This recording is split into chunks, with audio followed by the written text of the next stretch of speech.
Okay my dear friends and my dear students, I am Ankit Singh and I am your English teacher. दोस्तों, आज का जो topic है ना, बहुत ही ज़बरदस्त टॉपिक है।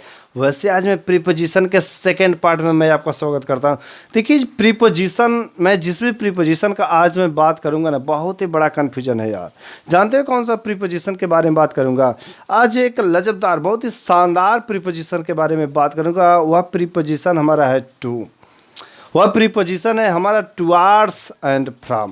ये जो टू प्रीपोजिशन है, इसमें बहुत ही बड़ा कन्फ्यूजन। मेरे को तो यार इतना बड़ा कन्फ्यूजन था कि जल्दी क्लियर नहीं हो रहा था, लेकिन अब तो मेरे को क्लियर हो गया। इसका जो पत्ता मैं खोल दिया, लेकिन यही इसका जो पोल है ना, आज मैं आप लोगों के सामने खोलने वाला। तो दोस्तों, कहीं चाहिएगा नहीं, इस वीडियो को पूरा जरूर देखेगा, तभी आपके सामने मैं इसका पत्ता खोल पाऊंगा और समझ भी आ पाएगा कि टू का प्रयोग कहाँ पर होता है, कैसे होता है। जानते एक्चुअली क्या कन्फ्यूजन होता है टू में? कहीं कहीं पर टू का मतलब से होता है, कहीं कहीं टू का मतलब तक होता है, कहीं कहीं पर टू का मतलब के लिए हो। यार कितना मीनिंग अकेले तुम दोगे यार? शब्द एक ही है, वर्ड एक ही है, टी ओ टू, लेकिन अलग अलग जगह पर अलग अलग तरीके से काम करेगा। किस जगह पे कैसे काम करेगा, किस जगह पे क्या सेंस आएगा, कैसे करेंगे, कब करेंगे, कहाँ पर करेंगे, कितने तरीके से करेंगे, टोटल का टोटल कंसेप्ट इस वीडियो में आपका दूर हो जाएगा।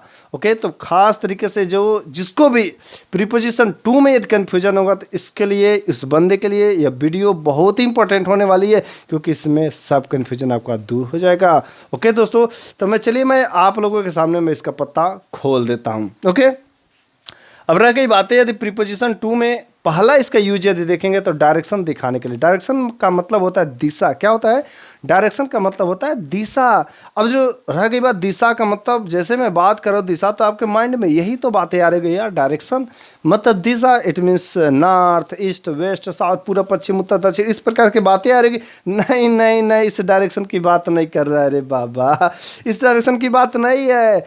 असल बात हमारा उस डायरेक्शन की बात है किसी ऑब्जेक्ट का किसी तरफ जाने के, किसी ऑब्जेक्ट का, किसी एक्शन का किस तरफ मूवमेंट है, किस साइड में इसका एक्शन काम कर रहा है, बस वहीं पर तो इसका यूज किया जाता है प्रीपोजिशन टू। ओके, अब जैसे मैं एग्जांपल में यदि लूँ, he is going to school, वह स्कूल जा रहा है। यार यदि देखेंगे वह स्कूल जा रहा था, यहाँ पर टू का कुछ मतलब तो नहीं आ रहा है। टू यदि देखेंगे टी ओ, इसके यदि हिंदी में कुछ यहाँ पर मतलब निकाले तो समझ में नहीं रहा। वो स्कूल जा रहा है, कहाँ कुछ मतलब निकल रहा है क्या? नहीं आ रहा। He is going to school, वो स्कूल जा रहा है, लेकिन यहाँ पर जो है स्कूल का अर्थात जाने का जो मूवमेंट है, किस डायरेक्शन में? स्कूल की तरफ है, स्कूल की ओर जाने का डायरेक्शन। इस कारण से यहाँ पर ही इज गोइंग टू स्कूल, जाने का क्या डायरेक्शन है? स्कूल की ओर। Understood? After that she is coming to me, she is coming, वह आ रही टू मी, मेरी ओर। She is coming to me, वह मेरी ओर आ रही है, अर्थात वह मेरे पास है, उसका डायरेक्शन किधर है? मेरी तरफ है। Understood? Are getting? Radha gave a letter to Mohan, Radha gave a letter to Mohan, Radha ने एक पत्र दिया। किसको दिया? मोहन को दिया। यहाँ पर जो लेटर का देने का डायरेक्शन है किसकी तरफ है? मोहन की तरफ। इस कारण से यहाँ पर जो प्रीपोजिशन टू का प्रयोग हुआ। Understood? One more, we are leading to entrance of a gate. We are leading, हम जो है अग्रसर हो रहे हैं, हम आगे जा रहे हैं। To entrance of a gate, जो गेट का मुख्य द्वार है, बस उधर ही हम लोग आगे जा रहे हैं। अर्थात हमारा जो लीड करने का डायरेक्शन है किधर? एंट्रेंस ऑफ अ गेट, अर्थात गेट के मुख्य द्वार की तरफ है। इस कारण से यहाँ पर जो प्रीपोजिशन टू, इस तरीके से देखे हमने डायरेक्शन के अर्थात की और किसी की ओर जाने की बात कर रहा है, तो उधर को हम लोग प्रीपोजिशन टू का यूज करें। अच्छा, प्रीपोजिशन टू का अगला यूज पढ़ने से पहले यहाँ पर डायरेक्शन में एक और यूज आता है टुवार्ड्स, TOWARDS। यहाँ पर जैसे लिखा टू एंड टुवार्ड्स, इसका भी तो मतलब या डायरेक्शन दिखाने के लिए ही होता। खास तरीके से टुवार्ड्स का यदि हम लोग मीनिंग देखते हैं ना, तो टुवार्ड्स का मतलब होता है की ओर बोल सकते हैं, या की तरफ की बात आती है। अब रह गई बात, ए भी की ओर अर्थात ए भी डायरेक्शन की बात करता है, और टुवार्ड्स भी वही बात करता है। सब चीज़ें एक ही बात करेगी, तब बड़ा कन्फ्यूजन हो जाएगा। किधर को टू में यूज करूँगा, किधर को टुवार्ड्स यूज करूँगा, कन्फ्यूजन होगा कि नहीं होगा? कन्फ्यूजन की बात है, बहुत बड़ा कन्फ्यूजन है यार कि टुवार्ड्स। एक्चुअली देखिए, एक बार हुआ क्या कि मैं आ रहा था, तो रास्ते में बंदर आ गया मेरे। देखे कि वहाँ पर बंदर खड़ा है। जैसे ही बंदर ने मेरे को देखा, तो ऐसा लगा कि मेरे को देख करके वो मेरी तरफ दौड़ने लगा। तब तक मेरी तरफ दौड़ा, तो मैं वहाँ से भागा नहीं। तब तक मेरी तरफ दौड़ा, लेकिन कुछ दूर आ करके वो कट गया, दूसरे डायरेक्शन में चला। लेकिन शुरू में तो मेरी तरफ ही आया था, शुरू में मेरी तरफ आया, लेकिन मेरे तक नहीं आया। ठीक बात यहाँ पर भी है, जब भी प्रीपोजिशन टू का यूज होगा वो फिक्स पॉइंट अर्थात जहाँ पर बात करेगा वहीं पर फिक्स अर्थात तो वहाँ तक जाने की बात करेगा। लेकिन टुवार्ड्स डायरेक्शन बस उस साइड में रहेगा, लेकिन वहाँ तक जाने की बात नहीं करेगा। अंडरस्टूड? Are getting? जैसे वो बंदर यदि मेरे तक आता तो बोलते हैं the monkey is coming to me, अर्थात मेरे पास आ रहा है। But the monkey is coming towards me, अर्थात टुवार्ड मेरी तरफ आ रहा, ना कि मेरी ओर आया। Understood? I am going to school, मैं स्कूल जा रहा हूँ, और I am going towards school, मैं स्कूल की तरफ जा रहा हूँ। दोनों में क्या डिफरेंस है यार? देखो, I am going to school मतलब पक्का तुम स्कूल ही जा रहे हो, स्कूल के इधर उधर नहीं जा रहे हो, वहाँ फिक्स है तुम्हारा, स्कूल के इधर उधर नहीं जा रहे हो। लेकिन हो सके बोलोगे आई एम गोइंग टुवार्ड्स स्कूल, तो ये जरूरी नहीं है कि तुम स्कूल जा रहे हो, स्कूल की तरफ पक्का नहीं जा रहे, बस वो तुम्हारा डायरेक्शन है, उधर ही जा रहे हो, लेकिन वहाँ पर नहीं जा रहे हो सके कहीं और चले जाओगे। मोरली स्टूडेंट आजकल यही तो होता है यार। क्या होता है, वह टुवार्ड्स स्कूल चले जाते, टू स्कूल नहीं जाते, और जो टू स्कूल जाते हैं वो वही तो कुछ सीखते हैं यार, जो टुवार्ड्स स्कूल जाते हैं ना कुछ नहीं सीखते हैं। इस कारण से वे सब बेचारे बाद में हमेशा पछताते रहते हैं। इस कारण से आप लोग हमेशा टू स्कूल जाना, टुवार्ड्स स्कूल नहीं जाना। मैं तो भाई टू स्कूल गया हूँ ना, अब तो बातें क्लियर हो गई ना, टू एंड टुवार्ड्स में क्या डिफरेंस होता है। तो चलिए हम लोग अब अगला बातें करते हैं, प्रीपोजिशन टू का अगला यूज करते हैं। देखिए, यदि अगला यूज में हम लोग देखेंगे, जैसे मैं बोलता हूँ I want to go to school, I want to meet you, okay, I want to speak English, इस प्रकार से मैं बातें बोलता हूँ, तो यहाँ पर जो टू आ रहा ना, बस उस टू को मैं क्या बोलता हूँ, इन्फिनिटिव नाम देते हैं। क्या नाम देते हैं? इन्फिनिटिव। जो इन्फिनिटिव टू होता है ना, उसका कहाँ पर यूज होता है यार? खास तरीके से देखें तो पर्पस दिखाने के लिए। पर्पस क्या होता है? पर्पस मतलब होता है उद्देश्य दिखाने के लिए, मकसद दिखाने के लिए, यहाँ पर जो टू का यूज होता है। Understood? Are you getting my point? Simply he wants to meet you, वह तुमसे मिलना चाहता है यार। वो क्या चाहता है? यो क्यों चाहता है? क्योंकि तुमसे मिलने का पर्पज, उसका मकसद क्या है? मिलना। इस कारण से यहाँ पर टू मीटर। और याद रखना, इन्फिनिटी जो टू होता है ना, हमेशा टू के बाद वर्ब फर्स्ट फॉर्म ही आती, दूसरा कभी आ ही नहीं सकता।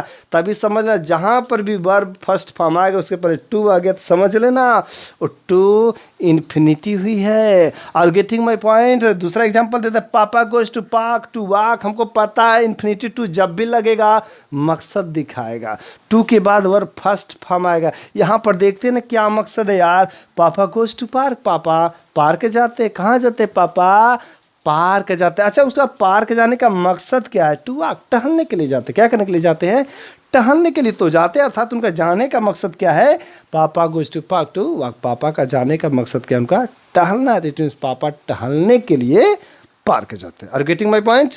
अब देखो, you watch my video to learn English. You watch my video, आप मेरा वीडियो देखते हैं क्या करने के लिए? To learn English. आपका वीडियो देखने का मकसद क्या है? इंग्लिश सीखना है, अर्थात आपका पर्पज क्या हुआ? Watch the video to learn, okay, English. Okay, it means आपका मकसद क्या हो गया? सीखने का है। ओके, वी अर्न मनी, हम पैसा कमाते हैं, अर्थात हमारा पैसा कमाने का क्या मकसद है? टू लाइव, अर्थात जीवित रहने के लिए हमारा पैसा कमाने का मकसद है कि जीवित रहना है। इस तरीके से हमने देखा कि इन्फिनिटी जो टू है, कहीं ना कहीं जिस भी सेंटेंस में यूज हो रहा है, हमारे हमेशा कोई उद्देश्य, किसी पर्पज की बात को ही बता रहे हैं। Are getting? बच्चे स्कूल जाते हैं, बच्चे का स्कूल जाने का पर्पज क्या होता है? कोई भी स्कूल जाता है तो स्कूल जाने का पर्पज क्या रहता है? यदि बच्चा जा रहा है तो उसका पढ़ने का मकसद रहता है ना। उसका क्या मकसद रहता है?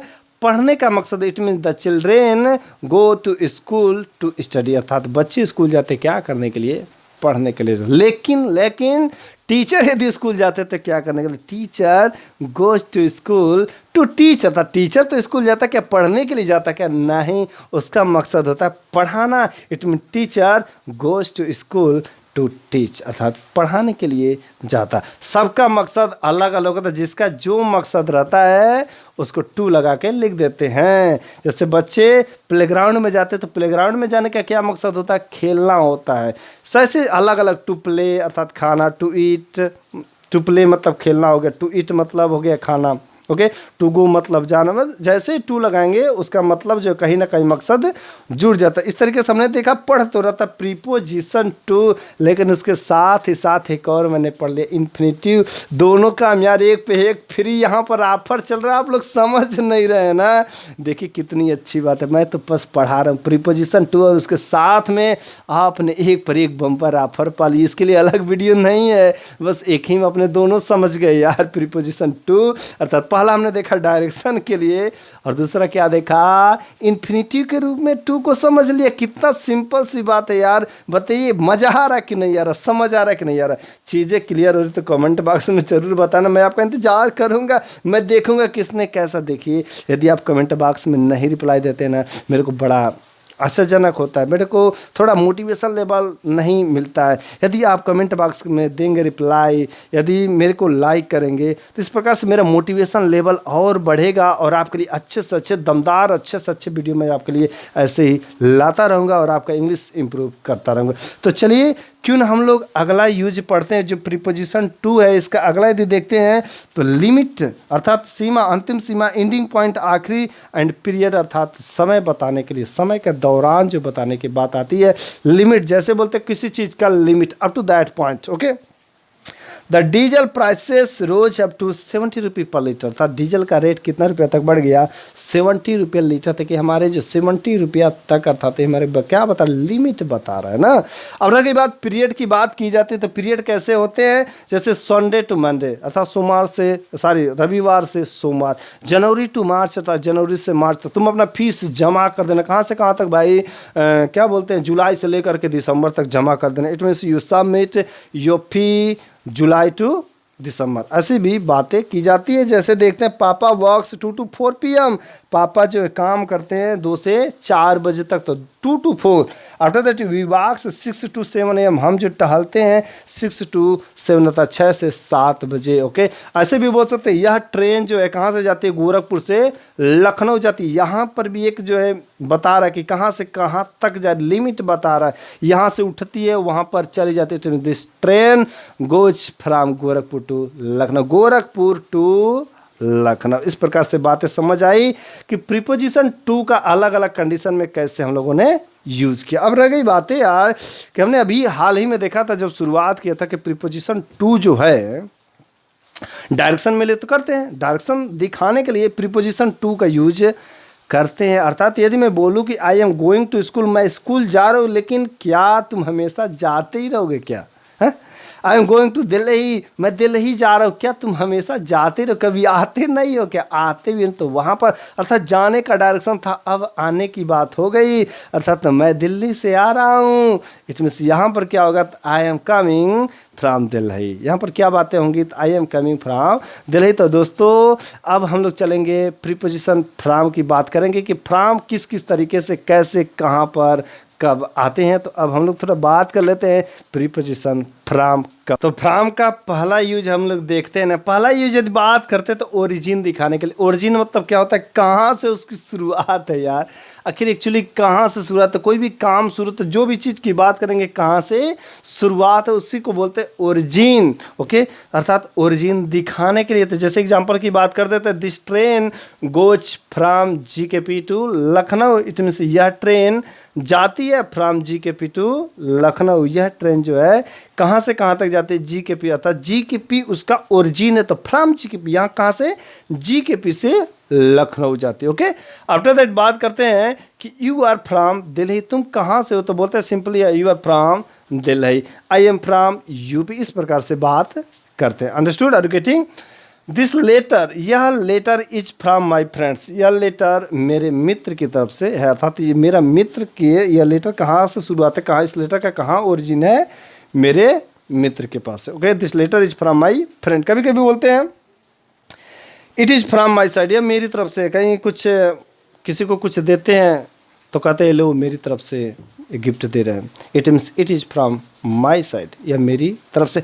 एक्चुअली होता क्या, जब टू की बात करें तो टू का तो यूज हम लोग को कर देते हैं डायरेक्शन दिखाने, लेकिन जब हम लोग कोई ग्रीटिंग देते हैं, लेटर देते हैं या कुछ भी बात करते हैं तो वहाँ पर बात की जाती है टू, मतलब जिसको देना है, जो भी काम होता है। यहाँ पर बहुत सारी चीज़ें होती है कि टू और फ्रॉम की ग्रीटिंग जब हम लिखते हैं तो बहुत सारे बच्चे कन्फ्यूज होते थे कि कब टू लिखे कब फ्रॉम लिखते हैं। तो बातें बड़ा सिंपल सी है कि टू जो हमेशा डायरेक्शन बताता था, जिसको भी देना रहेगा, जैसे मान लो मोहन को देना रहेगा तो मेरे को मोहन लिखना है, बट मैं दे रहा हूँ, इट मीन्स फ्रॉम वहाँ पर लिखना है कि अंकित सिंह, चाहे जो कुछ भी जो भी नाम रहेगा, रोहन सोहन, तो जो देने वाला रहेगा अर्थात जिससे ओरिजिन कहाँ से निकल रहा है, अर्थात तुम दे रहे तो उसका, उस लेटर का, उस ग्रीटिंग का तुम ही ओरिजिन हो, इस कारण से फ्रॉम तुम होगे, क्योंकि फ्रॉम क्या बताता है, ओरिजिन बताता है, अर्थात शुरुआत कहाँ से हो रहा है उसकी बात है, और किसकी तरफ जा रहा है, किसकी ओर जा रहा है, अर्थात जिसको देना है उसको टू करके लिख दिया जाता है। और गेटिंग चीज़ें क्लियर हुई। अब रही बात है, यदि फ्रॉम का दूसरा यूज देखते हैं तो काज, मतलब कारण दिखाने के लिए, काज कारण दिखाने के लिए, किस प्रकार से कारण थोड़ा देखते हैं।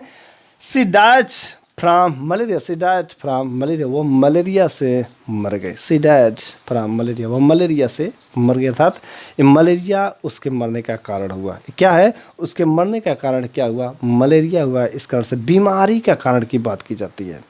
बीमारी के कारण यदि कुछ काम होता तो वहाँ पर रीजन मत लगाना, ड्यू टू मत लगाना, वहाँ पर फ्रॉम ही लगाया जाता है। Are getting my points? Simple सी बात है, बड़ा आसान है। आफ्टर देखते थे I am suffering from fever, ये तो मैं यार जब एप्लीकेशन में हम लोग हमेशा रटते थे कि I am suffering from fever since 2 days 3 days, ऐसे कुछ बोलते थे, तो वहाँ पर तो अलग बात है, सिंस और फार की बात है, लेकिन मैं हमेशा ये तो रटता ही था, आई एम सफरिंग फ्रॉम फीवर, मैं बुखार से पीड़ित हूँ, मैं जो कुछ भी स्टमक पेन है, जो कुछ भी प्रॉब्लम है, तो ऐसे मैं बोल देता था आई am suffering from that disease, जो कुछ भी था। ये तो बचपन से चले आ रहे हैं, 3rd क्लास 4th क्लास से जब मैं एप्लीकेशन लर्न करता था, उसमें आप लोग भी लर्न करते होंगे, लेकिन वहाँ पर चीज़ें नहीं समझ आ रही थी क्यों फ्रॉम लगा रहे हैं ना। लेकिन आज तो चीज़ें क्लियर हो गई कि फ्रॉम क्यों लगा, क्योंकि एक बीमारी का कारण की बात की जाती है तो फ्रॉम लगता है। अंडरस्टूड? अब देखते हैं many peoples died from hunger. अच्छा, तो बहुत सारे लोग मर गए फ्रॉम हंगर, अर्थात तो भूख किससे मर गए, बहुत सारे लोग भूख से मर गए। तो इस तरीके से आई थिंक आपको जो प्रीपोजिशन टू है, टुवार्ड्स है एंड फ्रॉम, ये चीज़ें बड़ी आसानी से, बड़ा धीरे धीरे, बहुत ही मज़ा आया होगा। यदि जिसको भी यार नहीं समझ में आएगा तो कमेंट बॉक्स में बताना यार कैसा रहा मेरा वीडियो। मैं ज़रूर आपका कमेंट बॉक्स का में जो भी आप लिखेंगे उसका रिप्लाई ज़रूर देंगे। अगले वीडियो में आप इंतजार करिएगा। तब तक के लिए tata bye bye, see you next time. Sure I will meet you with a good shot, good video. Okay, you